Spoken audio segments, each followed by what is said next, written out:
কোথায় গেল? সকালবেলা উঠে কোনো খোঁজ খবর নেই, আমি বুঝতেই পারলাম না। হ্যাঁ আম্মা, আব্বা, আম্মা জান, আব্বা জান। ও বাবা, কি হয়েছে? বর্ষা কোথায়? ওই যে পাশে দরজি বাড়ি গিয়েছে। কি কাজ করেছেন আম্মা? এটা কি কাজ করেছেন? আপনি কি বুঝতে পারছেন আপনি কত বড় একটা অন্যায় কাজ করেছেন? কে বাবা, কি হয়েছে? এই দেখেন কি রোদ পড়ছে, কি রোদটাই না পড়ছে। আপনি কি জানেন ওই এই রোদে গেলি, ওই এই রোদে গেলে কালো হয়ে যাবে। আপনি জানেন ও কালো হয়ে গেলে আমি বাঁচবো না, আমি বাঁচবো না, আমি বাঁচবো বাবা, ঠান্ডা হবে তো, তুমি না হেঁটে গিয়ে তারপরে চলে আসবে রে। চলে আসবেন। ঠিক ঠিক আছে। ওরে আল্লাহ রে, ওরে আল্লাহ রে, আমার আমার আমার 7 কেজি ঘি দিয়ে আমি ওই বউ রাত দিন আমি ঘি মাখি রাখি, আমার সেই বউ হাইটে গিয়েছে এই রোদি। তাও এই বুঝেছে, শোনেন আপনারও কাজ কাম ঠিক হচ্ছে না, আপনার স্বামীর কিন্তু কাজ কাম ঠিক হচ্ছে না। আপনি আমার কইতেন মেয়ে ভক্ত দেখিয়েছি বাবা, তোমার মতো মেয়ে ভক্ত দেখিনি। আম্মা শোনেন, সবার এক করবেন না। তার কারণ আমার এই বউ 7 রাজার ধন, আমার বুকির মালিক। আমি যদি 10 দিন না খেয়েও থাকি, আমার বউর একবার মুখ আমি যদি দেখি, তে আমার খিদে মিদে কিছুই লাগে না। বাবা, আমি শাশুড়ি হই না। শাশুড়ি হন, আপনি যাই করেন তাই করেন। আপনি তাড়াতাড়ি আমার বউ নিয়ে আসেন। যান। আমার দম থেকে যাচ্ছে, আমার কিন্তু আমার দম থেকে যাচ্ছে। আমি তো কখন জানি ইচ্ছা করবা না। বর্ষা, ও বর্ষা, কি বুঝলাম না, বর্ষা। কপালটা আমি তো দেখিনি। আমি আসলে আমার মেয়েটা মনে হয় কপাল করে এই জন্য। ও আম্মা জান, দাঁড়াও, আমি দেখি। ও যতক্ষণ না আসবে ততক্ষণ আমার নিঃশ্বাসে ঝামেলা। তুমি তো ঠান্ডা হও বাবা, আমি হ্যাঁ। দেখে আনছি যাও। পারবো না আম্মা, ও আম্মা পারবো না। এই শ্বশুর বাড়ি আমার বাদ দিতে হবে। এই শ্বশুর বাড়ি আমি আসতেই পারবো না, আর জীবনে আর আসবো না। ওরে আল্লাহ রে, ও আল্লাহ, ওরে আমার বউ করে গেল রে। ও আমার সোনা পাখি, ও আমার জান পাখি, ও আমার কলজার টুকরো, ও আমার বুকের এক পাঁজর। ও সোনা, কি রোদি না তুমি ঘামিয়েছো রে। ও রে আল্লাহ, আমি করে যাবো। ও বউ ছাড়া আমার চলবে না রে।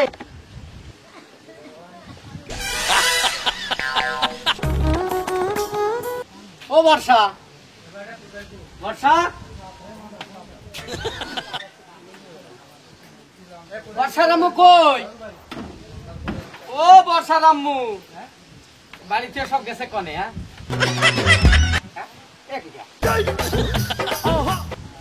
আগো বাবাজি, এখানে শুয়ে গে। হ্যাঁ, ওঠো। ভালো মানুষের বাচ্চা হলে আমার সাথে কথা বলবেন না আপনি। আপনারা আমার কলজা নিয়ে টানা হেস্তা করেন। আমি আজীবনে এইবার গেলে আজীবনে আপনার বাড়ির পরে আমি পাড়া দেবো না। এসে ডাকি, তুমি এখানে শুয়ে খার। আমার সে বর্ষা গেল কনে, বর্ষারাম্মু গেল কনে? এই মেয়ে, এই, আপনি নাম করবেন না। আপনারা আমার বউটা খাটিয়ে মারিয়ে ফেলে দিচ্ছেন। আপনারা আসলে খুব খারাপ একটা মানুষ। আপনি জীবনে বউয়ের মায়া কি বলবেন আমি বুঝি, আমি বুঝি। আমার 7 রাজার ধন, আমার কলজার বুটা, আমার নিঃশ্বাসে, আমার বিশ্বাসে। আর আপনার বউ আমার মধ্যে চাকরাচ্ছে, দর্জি বাড়ি পাঠাচ্ছে, অশান্তি বার গেল।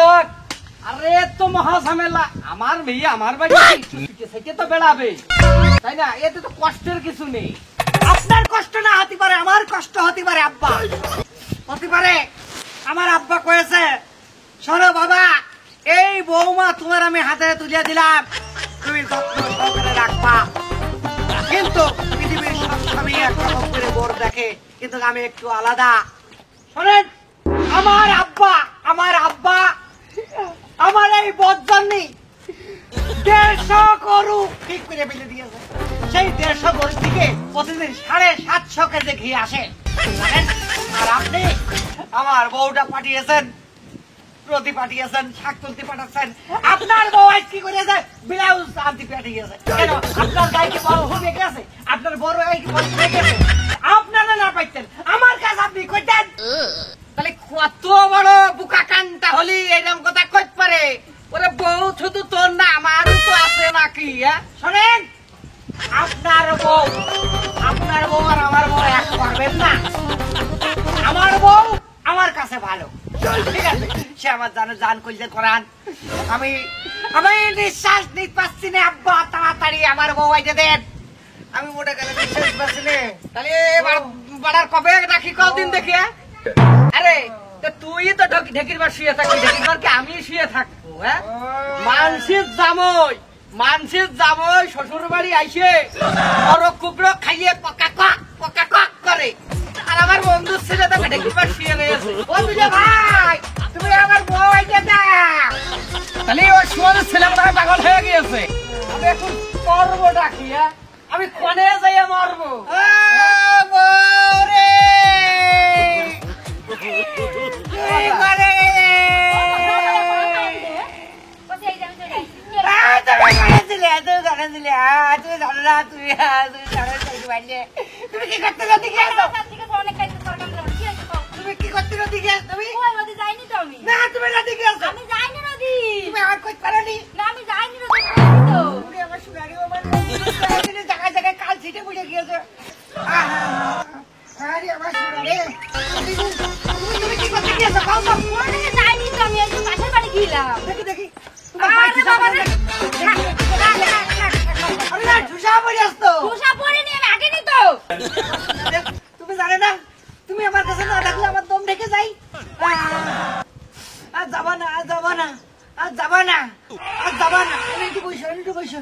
তুমি ছেড়ে বসো হ্যাঁ হ্যাঁ, দাদা ঘামিয়ে গেছ গো। আবাদান স্বাভাবিক হয়েছো? হ্যাঁ বাদান কি খবর গো? হ্যাঁ আব্বা। না আমি আর কিছু করছি নি। আবাদান খালি আমরা একটু ঘরের মধ্যে গেলাম। হ্যাঁ হ্যাঁ একটু গেলাম। না আব্বা, আমি যাবো। আপনার মার হলো মেয়ের পা টিপে দেবো। আইসে যাবে তা হবে না? না বাজান একটু সাটু এ তো বিরাট চাকরি কো বাজান করো তুমি। আমার বর আমি মুতা পানি টাইয়ে দেবো, আমার বর আমি গোসল করাবো। ওই সরকার শ্বশুর শাশুড়ি আরে তাতে কি হয়েছে? আমার বর আমি গোসল করে দেবো, আমার বর আমি সাহা মানুষ কাছে দেবো। চলো ঘরে চলো চলো আইসো আইসো। বাবা বাবা আব্বা, বাবা আমার বৌমার কি গোসল করানো হয়েছে? আব্বা না, এই এখন যে পাটা টিপে দেবো, তারপরে গোসল করে দেবো। যাও যাও বাবা যাও যাও, সুন্দর করে পরিবেশন করে যাও। বিয়াই আমার বীর সাহেবা কি এভাবে গাটা ধোয়াও? আমি আয় তাহলে বিয়েনেরও কেরাম তেল মালিশ করো। তুমি যে কি করো বিয়ানটা কি করো ছেলে দেখে দেখ বসছো না আমি ভাবলাম ছেলে পাগল তুই পাবো শোনো বিয়া, শোনো বিয়ে, আমাদের ফ্যামিলি কত একটা উপাস। আপনার মেয়ে যখন আমি নিয়ে গিয়েছিলাম তখন বকেট ঠ্যাঙ্গের মতো, কুচ বকেট ঠ্যাঙ্গের মতো ছিল। আপনার মেয়ের আমি রসমালাই, কিচমিচ বেদানা, আপেল ফল, লেবু টেবু বেদানা ইত্যাদি ইত্যাদি আর যত রকম বস্তু আছে পৃথিবীতে সবকিছু খাওয়াই। আর আমার ছেলে শুধু ঘি দিয়ে মালিশ করে। মেয়ের এখন স্বাস্থ্যটা দেখেছেন আপনি? মেয়ে না খেয়ে মানুষ তোমার বাড়ি দিয়েছি আহাবেন, আমি তো সেটা বলিনি। আমি বলছি এত খাওয়ানোর একমাত্রই লক্ষণ যে আমার বৌমার পেট থেকে যেটা প্রোটেকশন দেবে সেটা যেন বেশি দামে বিক্রি করা যায়।